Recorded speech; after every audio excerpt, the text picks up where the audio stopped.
Assalamualaikum warahmatullahi wabarakatuh. Kembali lagi bersama kami di KSU Pondok Indah Official. Alhamdulillah pada malam hari ini kita masih spesial berkolaborasi dengan beliaunya itu Bapak Haryanto Agus Channel. Nah, pada malam spesial edisi malam Satu Suro. Suro. Nah, malam hari ini kita akan sedikit berbincang-bincang ya Pak, tentang pengalaman dan perjalanan jenengan selama di malam Satu Suro ini. Iya. Nah, seperti apa videonya? Mari kita simak bersama.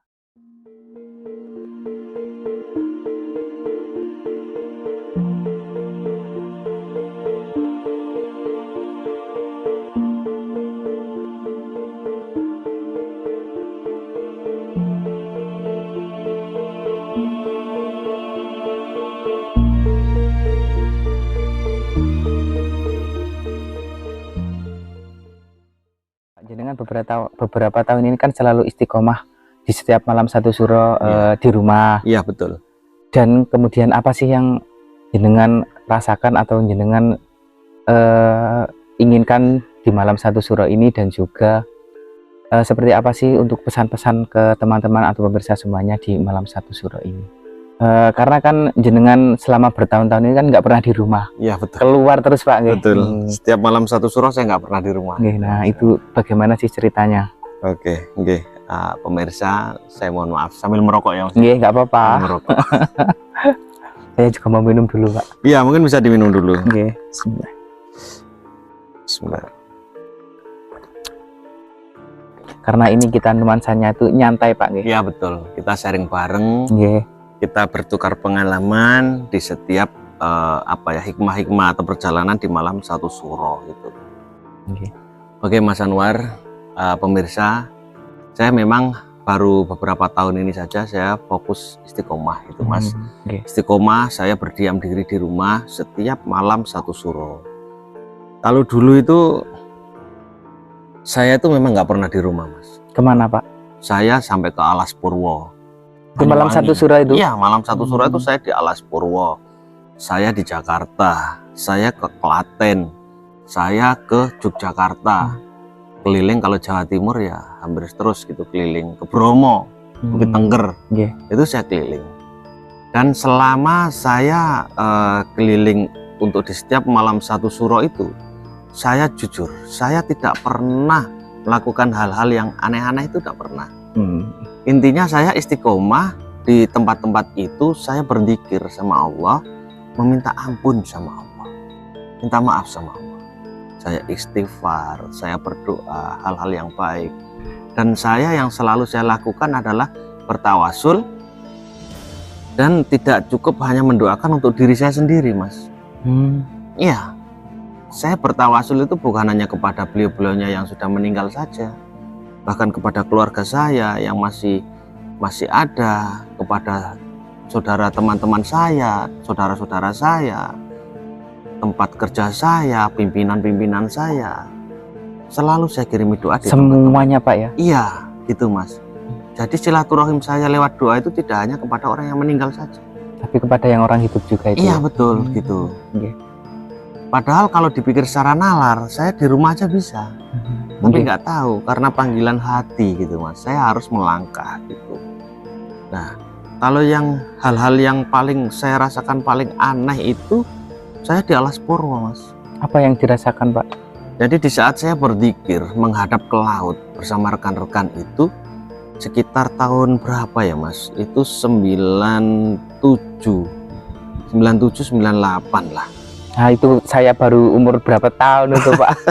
Belum ngerti.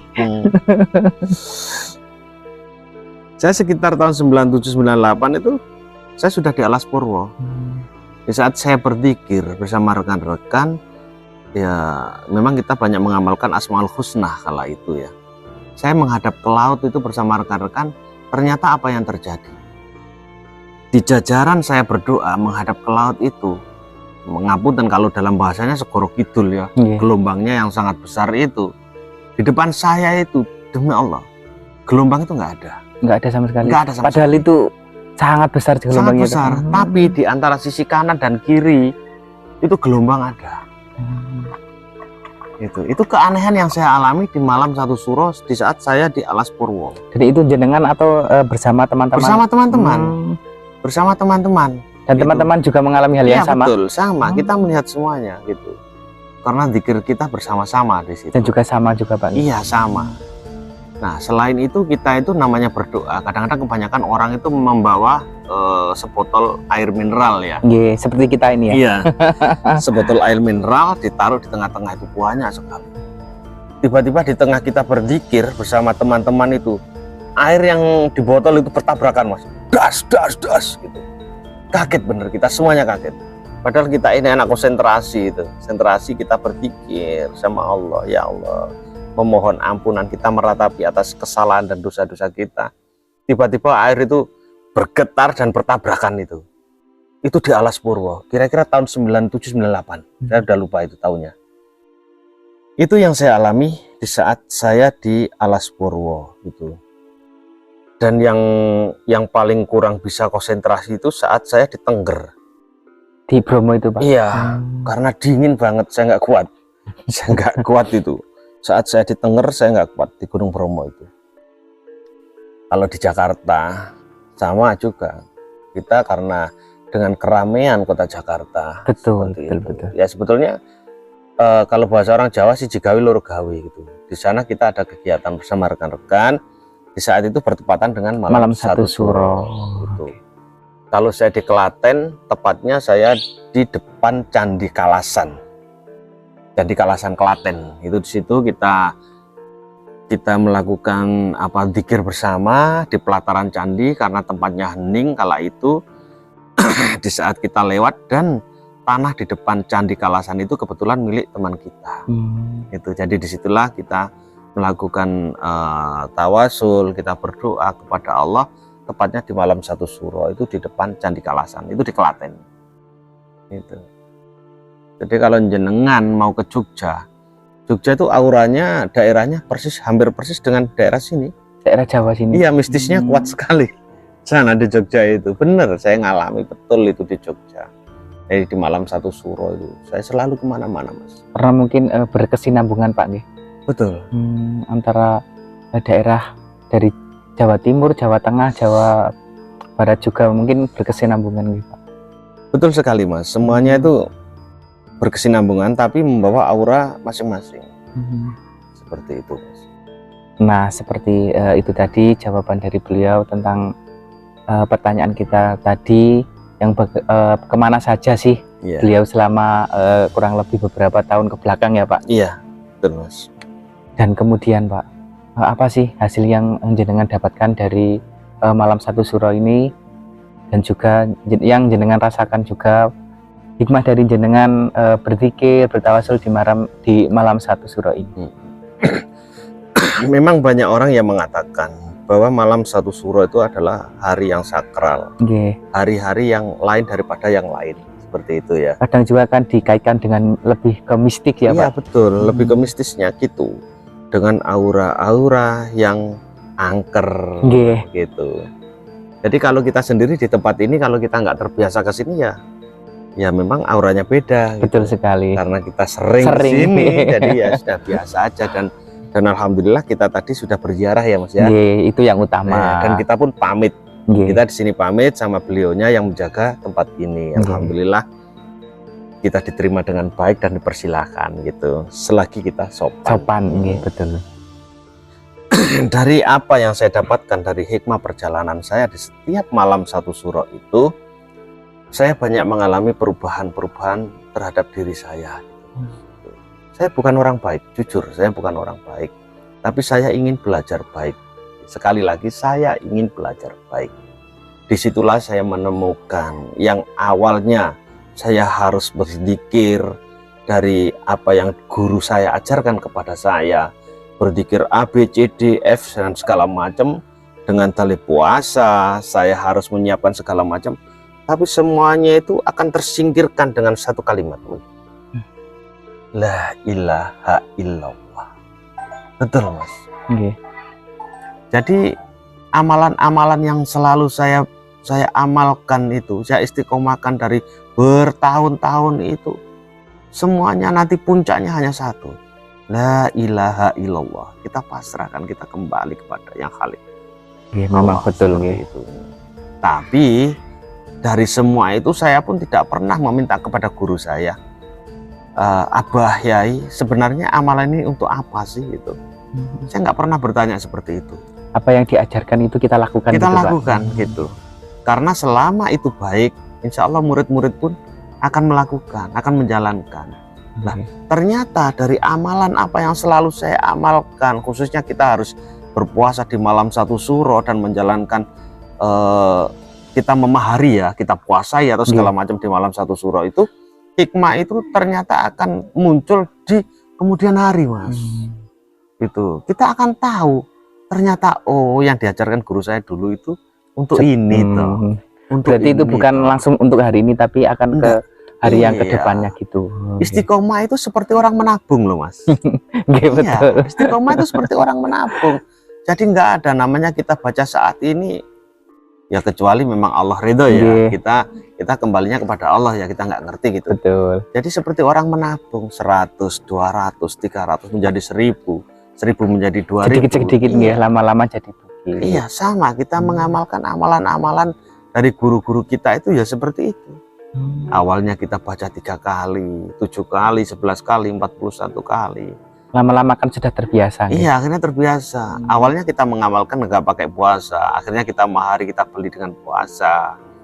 Puasanya puasa biasa, akhirnya sampai puasa bilarohin, puasa muti, segala macam. Itu bertahap gitu, Mas, bertahap. Dan hasilnya ya jenengan tahu sendiri kan, banyak sekali apa yang saya alami, saya jalani di belakang tahun-tahun yang lalu, banyak sekali manfaatnya bukan hanya untuk kita toh, untuk orang lain juga, seperti itu. Jenengan tahu sendiri kan, gitu kan. Alhamdulillah kan bermanfaat buat orang lain. Kalau itu nggak usah dibicarakan, Pak, itu kan sifat. Enggak apa-apa gitu. Agar kita enggak dikira kamu tuh jalanin gitu untuk apa gitu. Nggih. Itu kan orang-orang jangan sampai kita itu dianggap seperti itu gitu. Sing olehmu opo?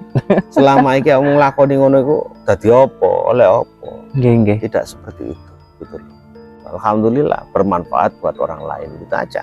Kalau saya ini dengan apa yang saya bisa, dengan apa yang saya tahu bermanfaat buat orang lain itu Masya Allah suatu kebanggaan. Senangnya itu loh, senangnya bukan main. Dan kita tidak bisa diukur dengan uang loh ya. Betul. Kita jangan bicara uang kalau sudah seperti itu. Kalau bicara uang ya nggak ada ukurannya. Iya, betul. Gitu. Apa sih wejangan untuk saya, khususnya untuk saya atau pemirsa di luar sana juga ingin mendengarnya, bagaimana Pak? Wejangan itu kayak saya ini siapa gitu Mas. Kadang kan gitu Pak. Jenengan kan sudah saya anggap seperti bapak lah untuk saya. Janganlah kakak aja. Kakak. Gini lah Mas. Saya ini sebenarnya nggak ada bedanya dengan sampean. Nggak ada bedanya. Sama. Kita ini sama. Kita nggak ada yang pinter, nggak ada yang bodoh. Kita sama-sama belajar. Saya pun bukan orang yang kuat. Sama. Kita nggak ada yang kuat. Yang kuat itu hanya Allah. Betul itu. Gitu loh. Jangan pernah merasa diri kita ini orang hebat, orang kuat. Nggak ada. Semua itu nggak ada. Hanya pikiran kita sendiri aja. Karena kita belajar seperti ini merasa bahwa kita itu pandai, pinter, kuat. Enggak. Allah itu tidak mengukur seperti itu. Tapi kepribadian kita. Karena apa? Adab, sopan santun itu lebih mulia, lebih tinggi daripada orang berilmu. Nomor 1 Pak. Adab itu. Adab. Tata krama, unggah-ungguh itu lebih tinggi dan lebih mulia kastanya atau derajatnya daripada orang yang berilmu tapi tidak bisa memanfaatkan keilmuan. Dan itu juga banyak Pak. Nah, jadi gini Mas. Ini adalah wejangan dari ibu saya, gitu. Jangan dari ibu saya. Kalau saya memakai dupa seperti ini hanya sebagai wewangian. Betul. Gitu, hanya sebagai wewangian. Gitu. Seperti kita di Kasembon gitu Pak. Betul. Setiap kita jagongan seperti ini selalu nyalakan dan harus setuju. Ya. Itu adalah wejangan dari ibu gitu. Jadi ibu itu mewejang kepada saya, khususnya saya sebagai putronya gitu. Jadi ada yang namanya segoro waseso. Sebagai manusia itu harus punya hati, pikiran seperti segoro waseso. Artinya segoro waseso jembar dowo gitu. lapang dada. Lapang dada. Nggih. Jadi walaupun kita ini salah, walaupun kita ini bener, diapain orang lain, dicaci, dimaki, ya sebisa mungkin kita ini sebagai Segoro Waseso punya hati yang lapang gitu loh. Kadang kita itu mau seperti itu, tapi kan iya, kita namanya manusia, juga manusia, betul. Wajar, gitu loh. Jadi Segoro Waseso itu, Segoro itu namanya lautan itu apa saja ada. Sampah ada, semuanya ada, bahkan ngapunten kotoran manusia pun ada gitu. Tapi lautan nggak pernah nggak nerima, semuanya diterima gitu. Semuanya masuk ke lautan gitu loh. Itu yang artinya Segoro Waseso, lapang dada, nerima. Itu yang pertama, wejangan dari ibu saya. Yang kedua adalah melu lakuning rembulan.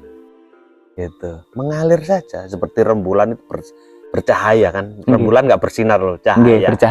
Bercahaya. Di saat rembulan itu bercahaya, di bawahnya ada apa namanya? Awan, ada mendung, mau hujan. Di saat itu sudah waktunya selesai atau bergeser, rembulan tetap ada. Tetap ada. Itu kehidupan, Mas. Itu kehidupan yang nyata di dunia seperti itu. Semua itu ada masanya. Masa itu ada waktunya dan waktu ada masanya. Siapapun jangan merasa hebat dan jangan pernah merasa kuat di dunia. Karena semua ada masanya. Seperti rembulan, kita mengalir aja, rembulan itu tetap bercahaya. Walaupun di bawahnya ada hujan, di bawahnya ada awan, ada gelap. Kalau masanya sudah selesai bergeser, tetap rembulan itu akan bersinar. Nggak akan bisa ditutupi apapun. Kalau yang menutupi itu sudah waktunya bergeser dan selesai, tetap cahaya yang akan muncul. Cahaya rembulan, itu lakunya rembulan. Dan yang ketiga, wejangan dari ibu saya adalah sirno dalane pati nur sifat luber tanpa kebek. Sepandai apapun kita, sepinter apapun kita, sepenuh apapun ilmu kita, jangan pernah merasa luber. Artinya kita tetap andap asor, enggak unggu, walaupun kita pinter, merasa penuh diri kita dengan ilmu apa yang kita pelajari, jangan merasa sampai luber. Tetap ilmu padi nggih, Pak. Betul. Melu lakuning rembulan, Segoro Waseso, dan sirno dalane pati nur sifat luber tanpa kebek. Sedikit gitu. Tapi arti dan maknanya dalam banget. Dalam sekali. Tapi saya pun sebagai manusia belum bisa seperti itu. Masih belum bisa, Pak. Belum bisa seperti masih jauh banget nggih. Dan ini adalah memang wejangan dari orang tua saya. Mugi-mugi ibu saya selalu diberikan kesehatan sama Allah. Amin. Jadi memang ibu saya adalah kejawen murni gitu dan beliau adalah seorang tumenggung ya. Mas Tumenggung Ranu Wijayanti itu ibu saya. Jenengan tahu kan itu.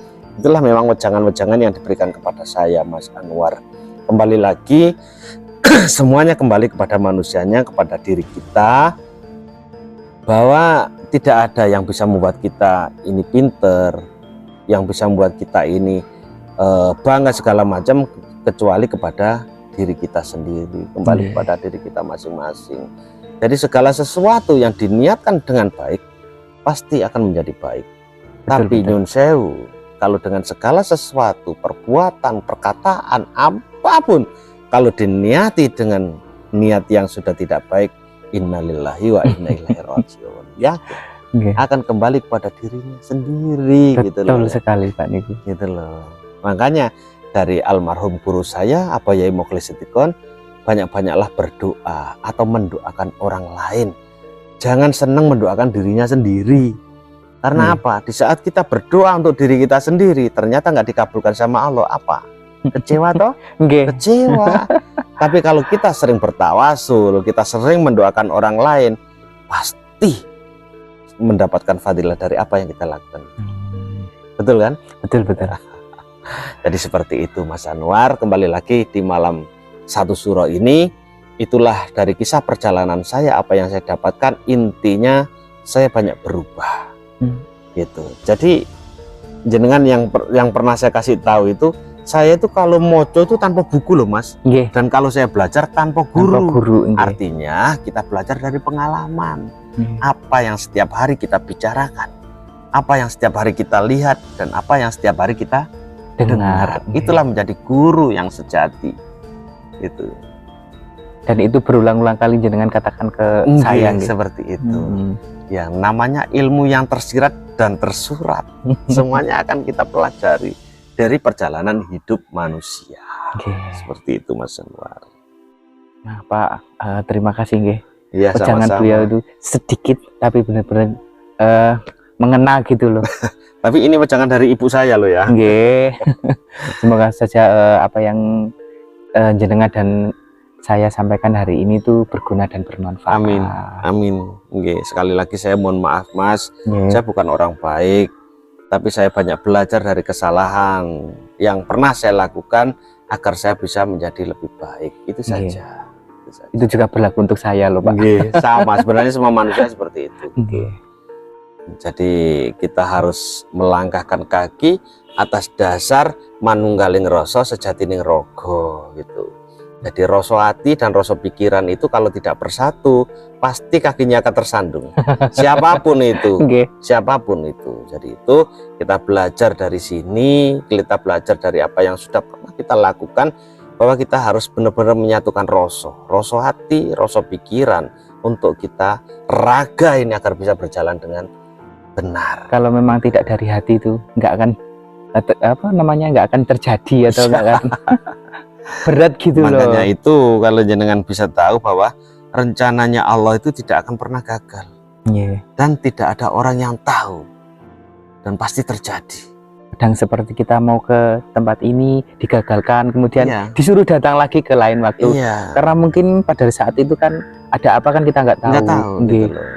Tapi kalau rencananya manusia belum dilaksanakan aja sudah dikasih tahu kemana-mana dan kebanyakan gagal gitu. Betul. Itu loh bedanya rencana Allah dengan rencana manusia. Nah, terima kasih nih Pak. Sama-sama Mas. Dan juga terima kasih untuk pemirsa semuanya. Semoga saja apa yang kita lakukan di malam 1 Syuro ini bermanfaat, kemudian berguna bagi kita semua. Amin. Dan kita tuh di sini tidak mendoakan diri kita sendiri, kita mendoakan semuanya.